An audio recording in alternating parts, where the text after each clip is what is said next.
In the previous video in this series, we overviewed the system coupling's specific settings in Fluent and Mechanical for a fluid structure interaction. In this video, part 2, we will set up system coupling and solve the coupled analysis. Now that the structural and fluid simulations are set up, we will couple the two simulations using system coupling.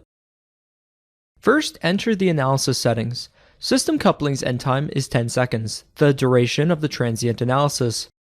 This number must be less than or equal to mechanical step end time. It overrides the number of time steps in Fluent.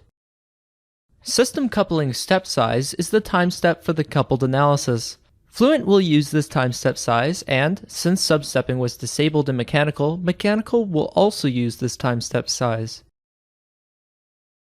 By default, 5 coupling iterations occur within each coupling step. We'll use that default value, which, for this simulation, will allow good convergence of the physics solution within each step. Next, create data transfer specifications. From the list of structural and fluid regions, select the surfaces that will be transferring data. Right-click to create both data transfers. There is a specification for the transfer of force data from the fluid solver to the structural solver. There is also a specification for the transfer of displacement data from the structural solver to the fluid solver. Before solving, it is good practice to ensure that restart data is being recorded.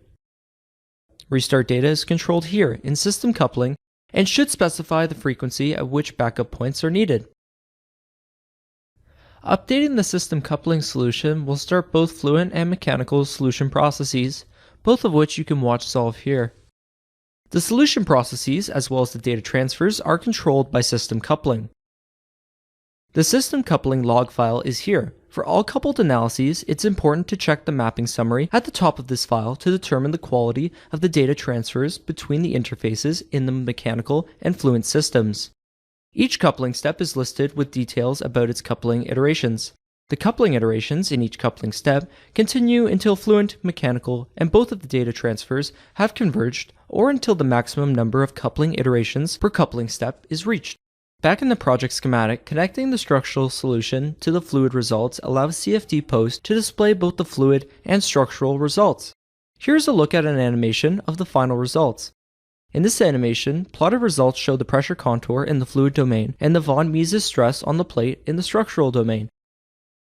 We have finished the coupled analysis. In part 1, we reviewed the settings specific to a coupled analysis in Mechanical and Fluent.